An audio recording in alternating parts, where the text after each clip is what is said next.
Learning objectives.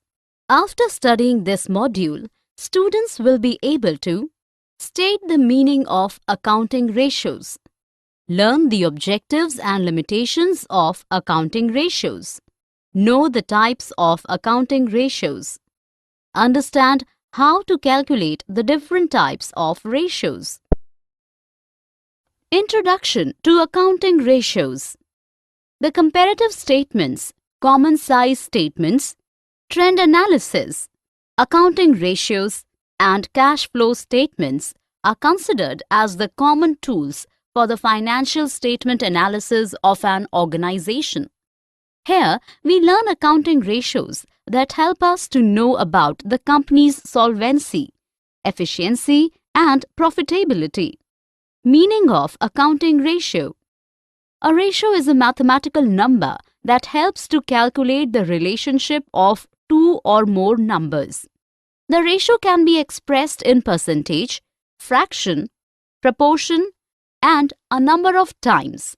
In accounts, when we calculate a number by referring to accounting numbers which are taken from a financial statement are called as accounting ratios. Objectives of ratio analysis.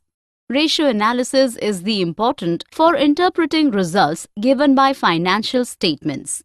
It provides important financial information to the users and also tells areas that need investigations.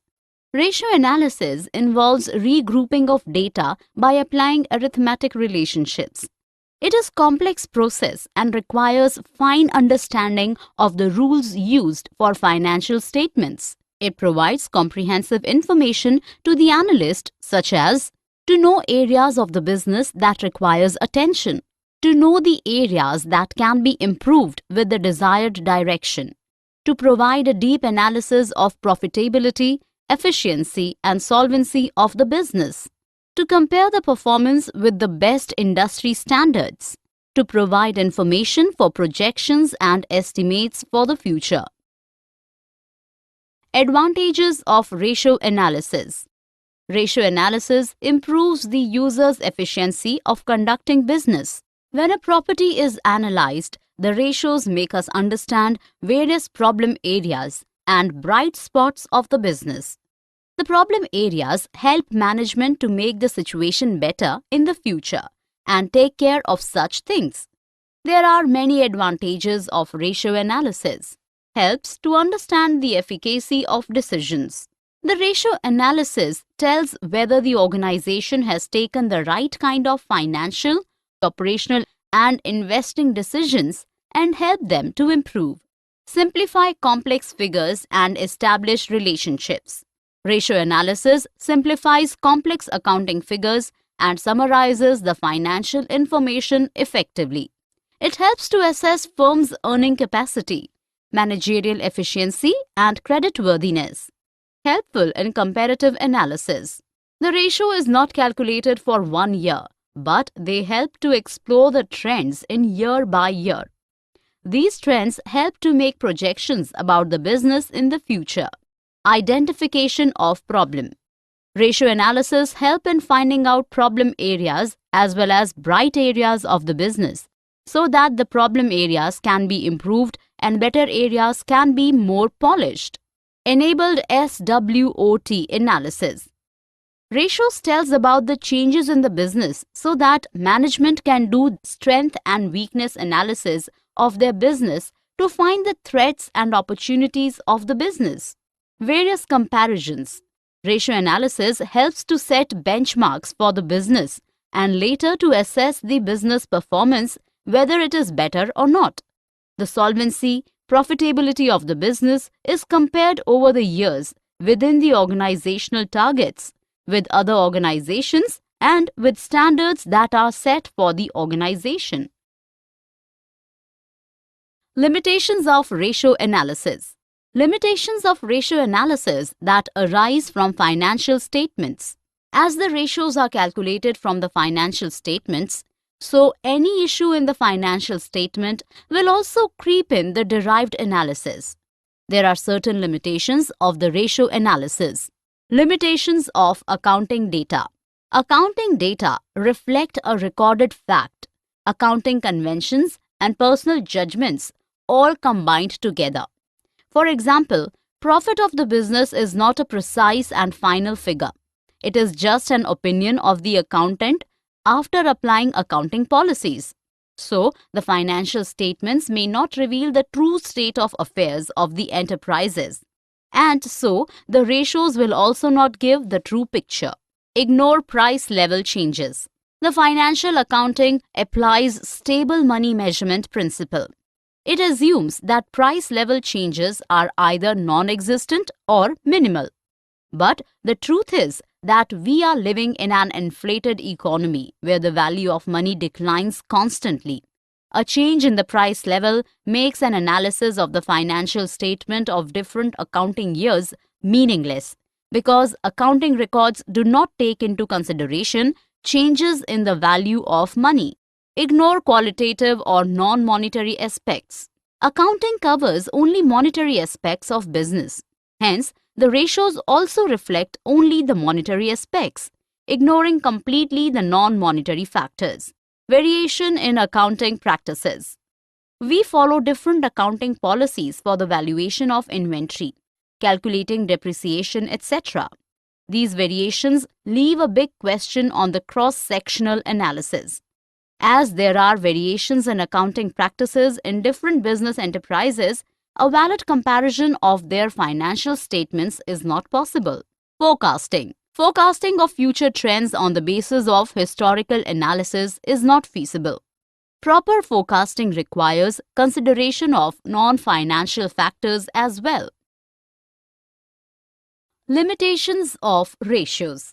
Now let's know some limitations of ratios. There are many limitations of ratios. Means and not the end. Ratios are means to reach an end, not an end itself. Lack of ability to resolve problems. The ratios are indicative and do not provide a solution for the problems. Lack of standardized definitions. There is a lack of standardized definitions of concepts used in ratio analysis.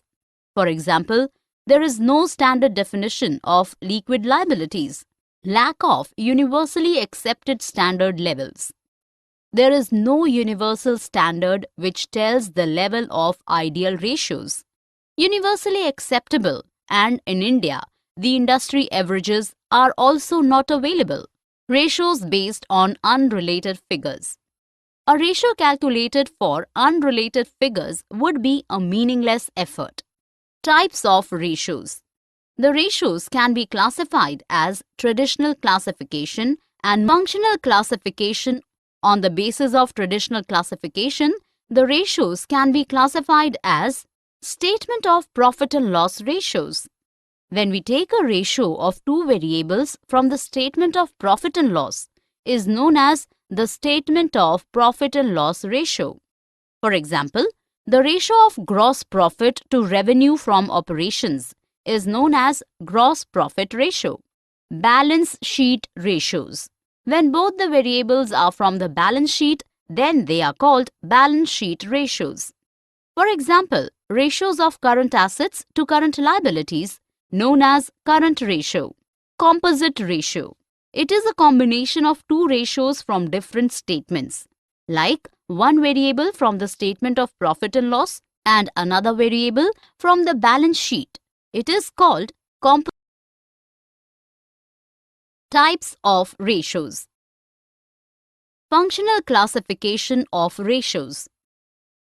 The functional classification is based on the purpose for which the ratio is calculated. Liquidity ratio.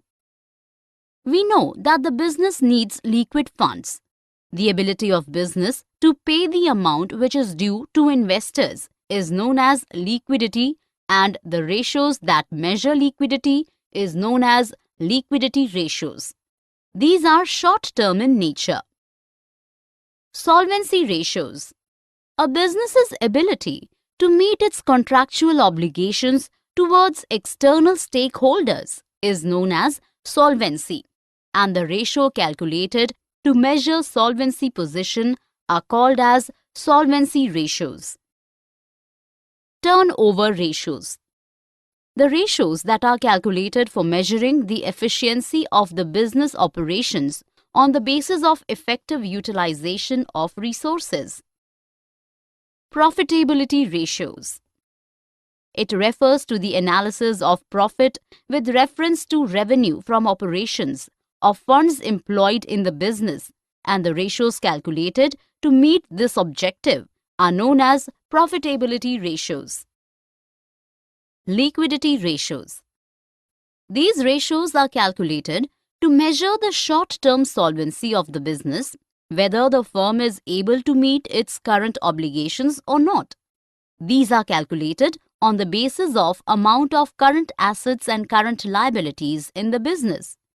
It consists of two ratios, A. Current ratio and B. Quick ratio. Current ratio and quick ratio. Current ratio. It is the ratio of current assets to current liabilities. It is written as: current assets include current investments, inventories, trade receivables, prepaid expenses, advance tax, and accrued income, etc. Current liabilities include short-term borrowings, creditors and bill payables, other current liabilities, and short-term provisions. Significance of current ratio. The current ratio should be reasonable. It should neither be very high or very low. A very high current ratio implies heavy investment in current assets, and it reflects underutilization or improper utilization of resources.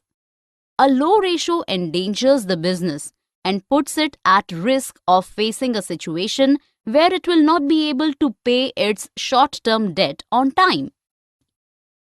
Quick ratio. It is the ratio of quick assets to current liabilities. The assets that can be quickly converted into cash are called as quick assets. While calculating quick assets, we exclude the prepaid expenses, inventories at the end, etc. It is calculated to give a check on the liquidity position of the business and is therefore also known as acid test ratio. Significance of quick ratio. The ratio provides a way to measure the capacity of the business to meet its short-term obligations without any flaw. Solvency ratios. The person who lends money to the business expects timely payment of his interest and repayment of the amount of principal at the end of the loan period. Solvency ratios are calculated to find out the ability of the business to service its debt in the long run. The following solvency ratios are calculated to find out the solvency of the business. Types of solvency ratios. Solvency ratios can be divided into the following categories. Debt-equity ratio. This ratio measures the relationship between long-term debt and equity. For security, capital structure with less debt and more equity is considered favorable as it reduces the chances of bankruptcy. It is calculated as long-term debts upon shareholders' funds. Significance of debt-equity ratio. This ratio measures indebtedness of an enterprise and tells the long-term lender regarding the extent of security of the debt. As discussed earlier, a low debt-equity ratio reflects more security. A high ratio, on the other hand, is considered risky. However, from the perspective of owners, greater use of debt ensures greater returns for them if the rate of earnings on capital employed is higher than the rate of interest payable. Debt ratio. The debt ratio refers to the ratio of long-term debt to the total of external and internal funds. It is computed as follows: long-term debts upon capital employed. Significance of debt to capital employed ratio. Debt equity ratio shows the ratio of long-term debts in the capital employed. Low ratio means lenders are secure and high ratio helps management in trading on equity. The debt ratio can also be computed in with regard to total assets. In that case, it usually refers to the ratio of total debts. Proprietary ratios. Proprietary ratio depicts the relationship of shareholders' funds to net assets. The formula to calculate the proprietary ratio is significance of proprietary ratios. Higher the ratio of shareholders' funds in financing the assets, the more security it will provide to the creditors. Total assets to debt ratio. This ratio calculates the extent of the coverage of long-term debts by assets.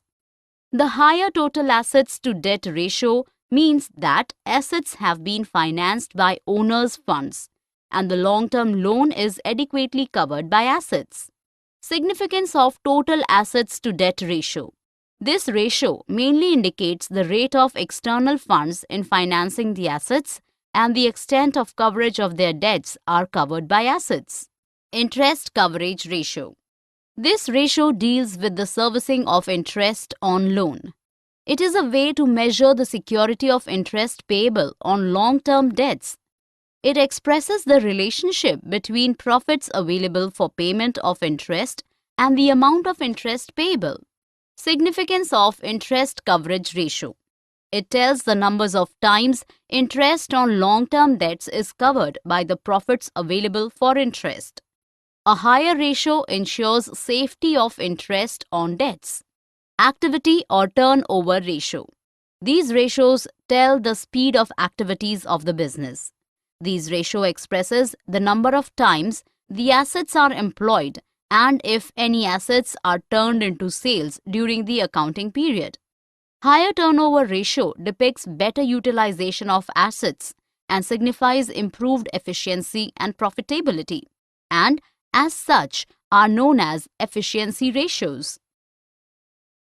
Types of activity ratios. The important activity ratios are as follows. Inventory turnover ratio.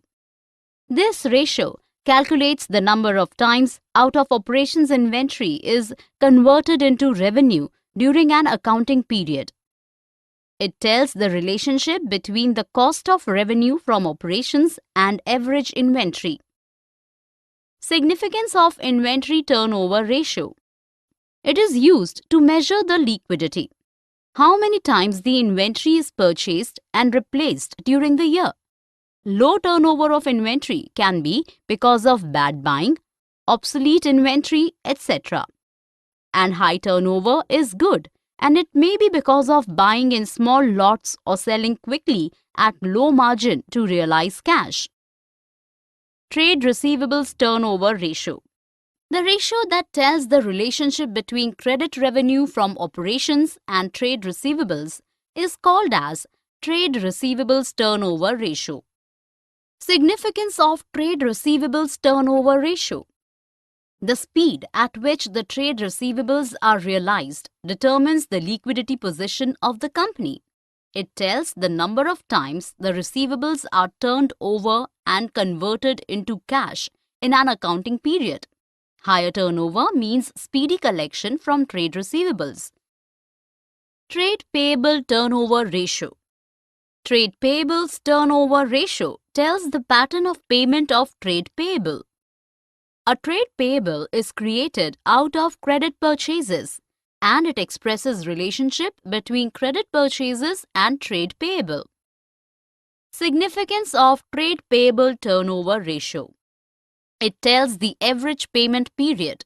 Lower ratio means credit allowed by the supplier is for a long period or delayed payment to suppliers which may affect the reputation of the business. Types of activity ratios. Net assets or capital employed turnover ratio. It reflects relationship between revenue from operations and capital employed in the business. Higher turnover means better activity and profitability. Significance of net assets turnover ratio. High turnover of capital employed, working capital, and fixed assets is a good sign and implies efficient utilization of resources. Higher turnover reflects efficient utilization, resulting in higher liquidity and profitability in the business. Profitability ratio. Profitability ratio helps to know the earning capacity of the business by utilizing the resources of the business. There is a relationship between the profit and the efficiency with resources are utilized in the business. Types of profitability ratio. There are various types of profitability ratio. Let us discuss them one by one. Gross profit ratio. Gross profit ratio is a percentage of operations and revenues, which is also known as gross margin. Significance of gross profit ratio. It indicates gross margin on selling of products. It also indicates the margin available to cover operating expenses, non-operating expenses, etc. Change in gross profit ratio happens due to change in selling price or cost of revenue from operations or a combination of both. Operating ratio. It is calculated to find out cost of operation with respect to revenue from operations. Operating profit ratio. This ratio helps to calculate operating margin. Significance of operating profit ratio. This ratio helps to analyze the performance of the business and reflects the operational efficiency of the business. It is useful for inter-firm and intra-firm comparisons. Net profit ratio. This ratio shows a relation of revenue from operation to net profit after deducting all the operational as well as non-operational expenses and incomes. Significance of net profit ratio. It tells about the profitability of the business and used in computation of return on investment. It also tells about the overall efficiency of the business. Return on capital employed or investment. This ratio tells about the overall utilization of the funds by the organization. Capital employed means long-term funds employed in the business, like shareholders' funds, debentures, and long-term loans.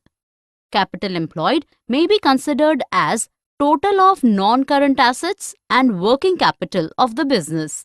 Significance of return on capital employed ratio. It measures return on capital employed in the business. It tells about the efficiency of the business in utilization of funds invested by shareholders, debenture holders, and long-term loans. It also helps in inter-firm comparison.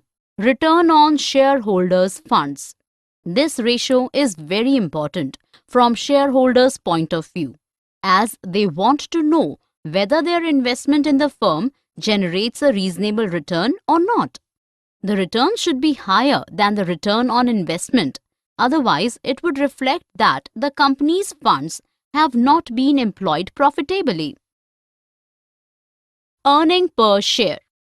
The earning per share refers to the amount of profit that is available to the equity shareholders. It is important to calculate earnings per share as it is important for the equity shareholders to know and also in stock market to know the price of the share. The profit that is considered for the EPS is the profit calculated after deducting the dividend on preference shares. This ratio is important to do the comparisons and also the ability of business to pay dividends. Book value per share. This ratio is again important for equity shareholders as it reveals about the value of holdings of equity shareholders and the effect of market price on shares. Equity shareholders' fund are calculated after deducting preference share capital from shareholders' funds. Dividend payout ratio. This ratio calculates the share of earnings that are distributed to the shareholders. This ratio tells about the company's dividend policy and the growth in owners' equity. Price-earnings ratio. This ratio reflects whether the growth of firm's earnings and reasonableness of market price of the shares is as per investors' expectation or not. The ratio may vary from company to company or industry to industry. In same industry depends upon the perception of investors of their future. Summary. Let us summarize what we have learned in this module. A ratio is a mathematical number that helps to calculate the relationship of two or more numbers. Ratio analysis provides important financial information to the users and also tells areas that need investigations. Ratios makes us understand various problem areas and bright spots of the business. The ratio analysis tells whether the organization has taken the right kind of financial, operation and investing decisions and helps them to improve. Ratio analysis simplifies complex accounting figures and summarizes the financial information effectively. Accounting data reflect a recorded fact, accounting conventions and personal judgments all combined together. The ability of the business to pay the amount which is due to investors is known as liquidity, and the ratios that measures liquidity is known as liquidity ratios. A business's ability to meet its contractual obligations towards external stakeholders is known as solvency, and the ratio calculated to measure solvency position are called as solvency ratios. The ratios that are calculated for measuring the efficiency of the business operations on the basis of effective utilization of resources is called efficiency ratio. Solvency ratios are calculated to measure the short-term solvency of the business, whether the firm is able to meet its current obligations or not. The assets that can be quickly converted into cash are called as quick assets. Solvency ratios are calculated to find out the ability of the business to service its debt in the long run. Proprietary ratio depicts the relationship of shareholders' funds to net assets. The ratio that tells the relationship between credit revenue from operations and trade receivables is called the trade receivables turnover ratio. Trade payables turnover ratio tells the pattern of payment of trade payables. Profitability ratio helps to know the earning capacity of the business by utilizing the resources of the business.